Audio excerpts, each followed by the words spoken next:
J'ai accueilli une jeune fille chez moi, Yaoundé, ça fait quelques temps. Une jeune fille. Elle était tellement abattue et déprimée. C'est une fille qui persévère dans une église. Elle a persévéré pendant des années, déployant tout son zèle. Elle était tellement menacée chez eux parce que son papa était vraiment dur envers elle. Elle est partie en location, elle est tombée enceinte. Elle revient à l'église se confesser, mais tout le monde la rejette. On voit, tu fais seulement semblant, vraiment ça ne vaut pas la peine. Elle a supplié, fatiguée, personne. Elle m'a accouché, les frères, les soeurs avec qui elle marchait ont refusé de voir son enfant. Ils ont rejeté l'enfant. Ça c'est pour la foi chrétienne, hein? Ils sont dans le légalisme. Ce que les gens appellent parfois sanctification peut devenir légalisme. Donc tout ce qu'ils font là, ça n'a rien à faire avec Dieu. J'ai dit à la fille là, quand elle est venue chez moi, on échangeait. Quand les mêmes personnes qui te condamnent là, il y a les grands pécheurs que toi parmi eux. Le problème c'est que personne n'a vu leur péché. Et qu'on n'a pas vu leur péché, ils sont saints. Est-ce qu'on voit ça? Parmi ces mêmes personnes, les gens qui ont pris le poids, n'est-ce pas?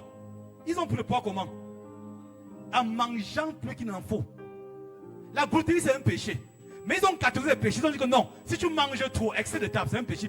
Mais l'adultère ou la fornication, c'est le péché le plus dangereux. Donc dans la loi, il y a les catégories de péchés.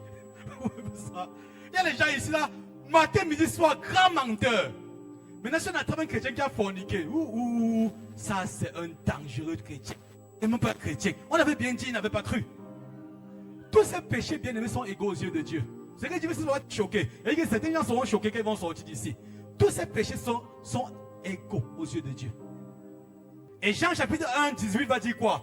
Jean 1, 17. La loi était donnée par Moïse, la grâce et la vérité sont venues par Jésus-Christ. Donc pas être en même temps dans la loi et dans la grâce, on ne peut pas fonctionner les deux au même moment. Soit tu es dans la loi, tu vis la loi, soit tu vis dans la grâce. Est-ce qu'on est ensemble?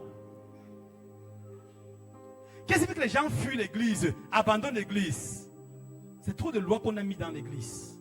Il n'y a plus de compassion, il n'y a plus d'amour, il n'y a plus de grâce.